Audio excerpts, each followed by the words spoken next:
तो हेलो दोस्तों, इस वीडियो में आपका स्वागत है। तो चलिए इस वीडियो में हम बात करने वाले जो कि आपको 12th बिहार बोर्ड का एग्जाम हुआ अभी वो जो उसका मैं यहाँ पे आंसर की आपको बताने वाला हूँ, जो कि पॉलिटिकल साइंस का था। उसका यहाँ पे 100 आपको जितना क्वेश्चन पूछा गया बिहार बोर्ड में, यहाँ की 100 क्वेश्चन पूछा गया पॉलिटिकल साइंस में, मैं यहाँ पे 100 का 100 यहाँ पे आंसर देने वाला हूँ। जो कि मेरा सेट सी है। अगर आपका कोई भी सेट हो तो वो मैंने नहीं रखता है, क्वेश्चन सेम ही रहता है, स्टेप आपको चेंज रहता है, सीरियल चेंज रहता है। तो यहाँ पे जो आपको सिर्फ बनाने के लिए वो 50 क्वेश्चन आपको दिया गया था 100 में से। तो चलिए मैं यहाँ पे 100 का 100 आपको आंसर देना चाहता हूँ, आपको देगा, प्रोवाइड करवाएगा। अगर आपका कोई भी सेट हो तो मिला सकते हो, कोई दिक्कत नहीं है। अगर अभी तक हमारे चैनल को सब्सक्राइब नहीं किया हो, प्लीज़ चैनल को सब्सक्राइब करें, वीडियो को जितना जितना हो उसके लाइक एवं शेयर करें।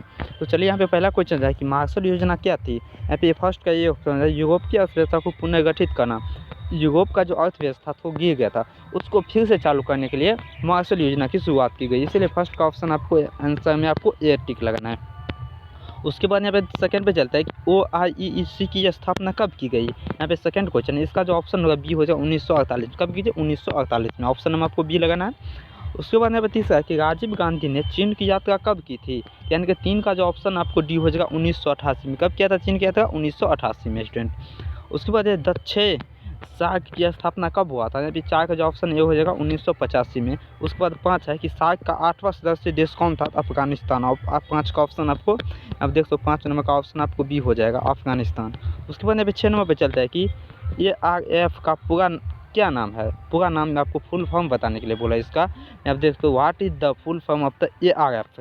इसका फुल फॉर्म क्या होगा। यहाँ की 6 नंबर का राइट आंसर आपको डी होगा, इनमें से कोई नहीं। क्या होगा? नन ऑफ द दोज, इनमें से आपको कोई नहीं। उसके बाद साथ में चलता है कि सार्क का मुख्य कार्यालय कहाँ अवस्थित है। यहाँ पे सार्क जो है उसका मुख्य कार्यालय कहाँ है। 7 का ऑप्शन आपको सी हो जाएगा, काठमांडू। कहाँ हो जाएगा आपको? काठमांडू हो जाएगा। उसके बाद यहाँ पे 7 8 पे चलते हैं कि खुले द्वार की नीति चीन के द्वार कब स्वीकार की गई। यानी कि 8 का जो ऑप्शन हो जाएगा सी 1978 में। कब हो जाएगा? 1978 में। उसके बाद यहाँ पे 9 नंबर क्वेश्चन देख सकते हो 10 दिसंबर का। चलिए क्वेश्चन थोड़ा ढक गया है, अब देख सकते हो कि 10 दिसंबर को क्या मनाया जाता है, कौन सा दिवस मनाया जाता है 10 दिसंबर को। तो आपको पता होगा 10 दिसंबर कौन सा दिवस मनाया जाता है। यहाँ पे 9 नंबर का राइट आंसर आपको ये हो जाएगा, मानव अधिकार दिवस। उसके बाद यहाँ पे 10 नंबर है कि स्टॉकहोम सम्मेलन किससे संबंधित थे। यानी कि 10 का जो राइट आंसर हो जाएगा क्या, 10 का ऑप्शन आपको ये हो जाएगा, पर्यावरण से। किससे? पर्यावरण से स्टूडेंट। उसके बाद यहाँ पे 11 नंबर में है कि केंद्र और राज्य संबंधों के बीच प्रमुख बाधा क्या है। केंद्र और राज्य के बीच जो है क्या प्रमुख बाधा है। तो क्या का ऑप्शन आपको सी हो जाएगा, राज्यों के केंद्र के ऊपर निर्भरता। उसके बाद यहाँ पे 12 नंबर क्वेश्चन में फंसा गया स्टूडेंट। यहाँ पे देख सकते हो कि संविधान के किस भाग में मौलिक अधिकार की चर्चा की गई है। यहाँ पे 12 का जो ऑप्शन होगा सी होगा, भाग्य 3 में। क्या होगा? भाग्य 3 हो जाएगा। उसके बाद यहाँ पे 13 नंबर में है कि स्टॉकहोम सम्मेलन संबंधित है किससे है। सम्मेलन जो किससे संबंधित है। तो यहाँ पे 13 का जो ऑप्शन ये हो जाएगा, पर्यावरण से। किससे?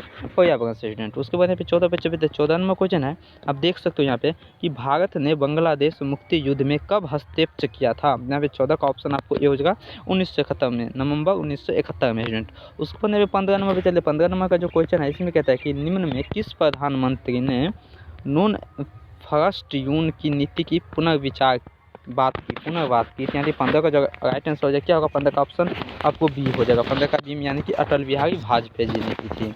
उसके बाद यहाँ पे चलते हैं अगला क्वेश्चन पे स्टूडेंट। तो स्टूडेंट हमारे पास देख सो अगला क्वेश्चन आ गया 17 नंबर कि यूरोपीय संघ के कितने सदस्य देश है। यूरोपीय संघ जो है उसके कितने सदस्य देश है। 17 का ऑप्शन आपको बी हो जाएगा 28। कितना है? 28 सदस्य देश है। उसके बाद यहाँ पे 18 नंबर क्वेश्चन में कहता है कि शेनजेन देश में शामिल है। शेनजेन देश में शामिल है। तो यहाँ पे 18 का जो ऑप्शन हो जाएगा आपको ये हो जाएगा, यूरोपीय देश। उसके बाद यहाँ पे है 19 नंबर क्वेश्चन है स्टूडेंट। यहाँ पे 19 नंबर क्वेश्चन में क्या कहता है कि दक्षिण का पहला शिखर सम्मेलन कहाँ हुआ था। यानी 19 का जो ऑप्शन आपको भी हो जाएगा, नई दिल्ली में। कहाँ हुआ था स्टूडेंट? यहाँ पे नई दिल्ली में। स्टूडेंट अभी तक कहना चाहूँगा मैंने यहाँ पे 19 क्वेश्चन आपको बता दी हूँ। अभी अगर आप चैनल को सब्सक्राइब नहीं किया प्लीज़ चैनल को सब्सक्राइब कीजिए, क्योंकि आपका एक सब्सक्राइब में आगे आपको पुनः यानी कि आपको आगे काम करने की शक्ति प्रदान करती है। उसके बाद यहाँ पे 20 नंबर में है कि भारतीय नागरिक को कितने मौलिक अधिकार प्राप्त है। भारत में जो नागरिक बसे हुए हैं उनको गवर्नमेंट द्वारा, यानी कि आपको सरकार के द्वारा कितने मौलिक अधिकार प्राप्त किए हैं। यानी कि 20 का 7 मौलिक अधिकार। क्या है? 7 मौलिक अधिकार। उसके बाद यहाँ पे चलते हैं 21 में चलते हैं कि किस पृथ्वी सम्मेलन ने पर्यावरण को विश्व राजनीतिक के केंद्र में ला दिया। यानी 21 का जो ऑप्शन आपको बी हो जाएगा 1997। क्या होगा स्टूडेंट यहाँ पे 1997 होगा। उसके बाद यहाँ पे 22 में है कि योजना आयोग की स्थापना किस वर्ष की गई थी, तो 1950 में। कब किया गया था, 1950 में। ऑप्शन आपको डी टिक लगाना है। उसके बाद यहाँ पे 23 पे चलते हैं स्टूडेंट। यहाँ पे 23 में क्वेश्चन में है कि पहली पंचवर्षीय योजना की शुरुआत कब हुई थी। हमें 23 का जो ऑप्शन होगा बी हो जाएगा 1951। क्या होगा 19 का ऑप्शन, यानी कि आपको बी हो जाएगा 23 का ऑप्शन।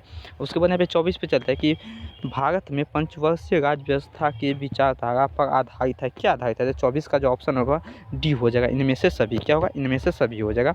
उसके बाद यहाँ पे 25 पे चलता है। 25 नंबर क्वेश्चन में आपको यहाँ पे आप देख सकते हो 25 का आंसर आपको कमेंट बॉक्स में देना है। उसके बाद यहाँ पे हम 26 पे चलते हैं। 26 में क्वेश्चन दिया गया कि संयुक्त मोर्चा की सरकार कब बनी थी। तो संयुक्त मोर्चा की जो सरकार थी कब बनी थी, 26 का जो ऑप्शन आपको डी हो जाएगा। क्या होगा, डी 1996 में। क्या होगा 1996 में। उसके बाद यहाँ पे 27 में चलते हैं। 27 में क्या है, सुरक्षा परिषद के कोई अस्थायी सदस्य का कार्यकाल क्या होता है, कितने वर्षों का होता है। यानी 27 का ऑप्शन आपको 2 वर्ष का होता है।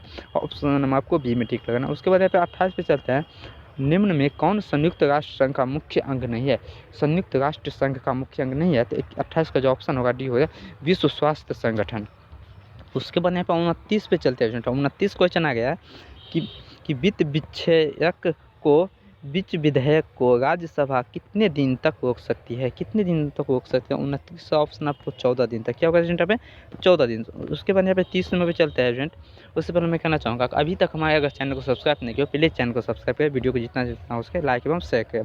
30 का ऑप्शन है यहाँ पे पंचशील समझौता कब हुआ, तो पंचशील समझौता 30 का ऑप्शन आपको 1954 में। इस वीडियो में मैंने आपको 30 तक बताया। इसका बहुत ही जल्द मैं यहाँ पे 2 मिनट के अंदर पार्ट 2 आपको अपलोड करने वाला हूँ इसी चैनल पे बनाए गए। आप वीडियो को लाइक एवं शेयर करें और चैनल को सब्सक्राइब करें। चलिए मिलते हैं अगले वीडियो में, तब तक जय हिंद, वंदे मातरम।